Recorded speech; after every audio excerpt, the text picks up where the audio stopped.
পাথরঘাটার এই মাঠটিতে 2024 সালের 19 মার্চ সারসিনা দরবার শরীফের মরহুম পীর সাহেব কেবলা শাহ মোহাম্মদ মহিবুল্লাহ রহমাতুল্লাহের জীবনের এবং তার সফরের শেষ মাহফিল ছিল। এই মাহফিলটি ছিল একটি কারামতে ভরপুর মাহফিল। হযরত পীর সাহেব কেবলা পাথরঘাটার আসার আগ মুহূর্তে প্রচুর বৃষ্টি হয়েছিল, এমনকি এই মাঠে পানি জমেছিল। সেই মাঠে মাহফিল হবে কিনা এ নিয়ে যখন এলাকাবাসী, স্থানীয় নেতৃবৃন্দ, মাহফিল ইন্তজামী কমিটি দুশ্চিন্তায় পড়েছিল, তখন হযরত পীর সাহেব কিবলা বলেছিলেন, আপনারা মাঠেই মাহফিলের ব্যবস্থা করেন এবং সে প্রস্তুতি নেন। তখন মাগরিব নামাজের ঠিক 20 মিনিট আগে বৃষ্টি থেমে গিয়েছে। তারপর থেকে জমিয়তে হিজবুল্লাহ, যুব হিজবুল্লাহ, ছাত্র হিজবুল্লাহর নেতৃবৃন্দ মাঠের পানি শুকিয়ে কাপড় লাচে এখানে চট বিছিয়ে দিয়েছিল। মাহফিল মাঠ লোকে লোকারণ্য হয়ে গিয়েছিল। আমরা এই সম্পর্কে জানবো পাথরঘাটা কেন্দ্রীয় জামে মসজিদের খতিব এবং পাথরঘাটা উপজেলা জমিয়তে হিজবুল্লাহর উপদেষ্টা পরিষদের সদস্য হাফেজ মাওলানা গোলাম কিবরিয়ার কাছ থেকে ঘটনার দিন কী ছিল, এবং আরও জানবো পাথরঘাটা উপজেলা জমিয়তে হিজবুল্লাহ সভাপতি আলহাজ মোহাম্মদ তোহা কাজী সাহেবের কাছ থেকে সেদিনকে ঘটনা কী ছিল। আরেকটি বিষয় জানিয়ে রাখি, আগামী বুধবার সেই মাঠেই পাথরঘাটার এই হাই স্কুল মাঠটিতেই আগমন করতে যাচ্ছেন বর্তমান সারসিনা দরবার শরীফের পীরে কামেল আলহাজ হযরত মাওলানা শাহ আবু নাসর নেসারউদ্দিন আহমেদ হুসেন সাহেব মাদ্দাজিল্লাহ আলী। এও জানবো সেই মাহফিলকে নিয়ে কেমন প্রস্তুতি চলছে পাথরঘাটা উপজেলা জমিয়তে হিজবুল্লাহর নেতৃবৃন্দের। আসলে আউলিয়াদের কারামত তো হক সত্য।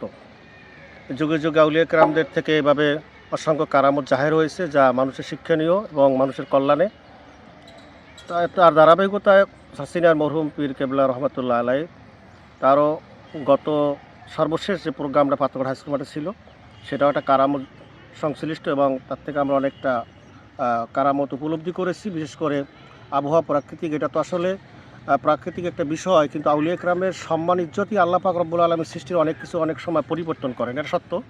তাদের অবস্থান করার কারণে পাথরঘাটা তাৎক্ষণিক যে বৃষ্টিটা বন্ধ হয়ে যাওয়া এবং এত সুন্দর একটা পরিবেশে আমরা মাহফিলটা সমাপ্তি করতে পেরেছি হুজুরের দোয়ায়, এটা মনে করি তার বুজুর্গিয়াত এবং তার সম্মান, বা আল্লাহ পাক তার আউলিয়া অলিদের যে একটা সম্মান দেন এবং তাদের উপরে খাস নেয়ামত বর্ষণ করেন, তারই ধারাবাহিকতায় গত মাহফিলে আমরা প্রচুর বৃষ্টি এবং আবহাওয়া খুব প্রতিকূল অবস্থার মধ্য দিয়েও হুজুরের মাহফিল চলাকালীন সময়টা সম্পূর্ণ বৃষ্টির বন্ধ থাকায়, এবং বিশেষ করে ওই রকম পরিবেশে কিন্তু সাধারণত বৃষ্টি হট করে বন্ধ হওয়ার কথা সাধারণত না, কিন্তু সেটা হুজুরের পাথরঘাটায় প্রবেশ করার পর থেকেই তার যে এটা দোয়া এবং তার যে আল্লাহর কাছে তার ফরি একটা মনে মনে ছিল, তার বাস্তব রূপ আল্লাহ পাক ময়দান থেকে দেখিয়েছেন। তিনি স্টেজ আসার পরই বৃষ্টিটা বন্ধ হয়ে গেল। আমরা অত্যন্ত আনন্দিত এবং আমরা হুজুরের এই সম্মান বুজুর্গি আখেরাতের ময়দানে আল্লাহর পক্ষ থেকে আরও বড় কিছু পাবেন বলে আমরা আশা করি। আমাদের বিগত দিনের মাহফিল ছিল একটা কারামতপূর্ণ মাহফিল। ইমাম সাহেব বলেছেন আর সুন্দর, যে আমরা ভেবেছিলাম সেই দিন মাগরিবের সময় যে পাথরঘাটা মাহফিল হবে কি হবে না, কিন্তু আল্লাহর কি শুকরিয়া, ইচ্ছা করে হুজুরের পাথরঘাটা উপস্থিত হওয়ার সাথে সাথে সমস্ত বর্ষা থেমে গেছে। সাথে সাথে এলাকার আমাদের যারা ভলান্টিয়ার ছিলেন মাঠ পানি পরিষ্কার করে সুন্দর করে বিছাইয়া সুন্দর করে মাহফিল পরিবেশ সৃষ্টি করার তৌফিক আল্লাহ দিয়েছিলেন। এটা আমাদের ফিরে মরহুমের একটা কারামত।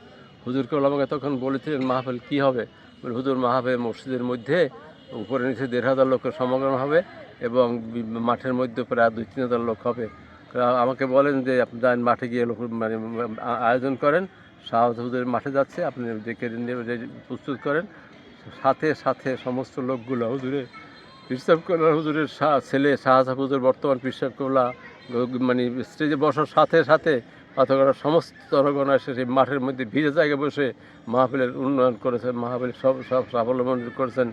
আমরা শুকরিয়া আদায় করি, এবারও চাচ্ছি আল্লাহর শুকরিয়ার মাধ্যমে আমরা এই মাহফিলটাকে পরিচালনা করার জন্য সকলকে ধন্যবাদ, কাজী রাকিবকে ধন্যবাদ। আসসালামু আলাইকুম রহমতুল্লাহ। মূলত ধারাবাহিকভাবে পাথরঘাটায় সারসিনা দরবার শরীফে যে কোনো প্রোগ্রাম হলে তারা তাবারকের ব্যবস্থা করে।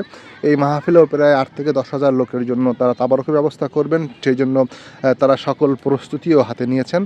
এমন আয়োজন চলছে বলে আমরা আয়োজক ভক্তদের কাছ থেকে জানতে পেরেছি। ইতিমধ্যে হুজুর কেবলার আগমনকে কেন্দ্র করে পাথরঘাটার বিভিন্ন স্থানে সাজ সজ্জে সজ্জিত হয়েছে, তোরণ করা হয়েছে। পাশাপাশি সুন্নত নবীর আদর্শ প্রতিষ্ঠার লক্ষ্যে পাথরঘাটার বিভিন্ন এলাকায় দাওয়াতি কার্যক্রম চলছে। জমিয়ত হিজবুত নেতৃবৃন্দের উদ্যোগে জানিয়ে রাখি, পাথরঘাটা উপজেলার ৭২টি ওয়ার্ডে ওয়ার্ড ভিত্তিক মিটিং করা হয়েছে, কমিটি করা হয়েছে, যাতে করে এই মাহফিলকে সফল এবং সাফল্য এবং মণ্ডিত করে তোলা যায় সেই প্রস্তুতি চলছে। আজ হচ্ছে সোমবার, আগামীকাল মঙ্গলবার, পরশুদিন সকাল থেকেই মাহফিলের কার্যক্রম শুরু হবে। পীর ভাই মুহিবিন সহ সকল জমিয়ত হিজবুত নেতৃবৃন্দকে মাহফিলকে সফল করার লক্ষ্যে আহ্বান জানিয়েছেন মাহফিল ইন্তেজামিয়া কমিটি। স্বল্প খরচে বিশ্বস্ত ও উন্নত মানের সার্ভিসে উমরা করতে চাইলে কাজী রাকিবের তত্ত্বাবধানে আপনি যেতে পারেন পবিত্র নগরীতে।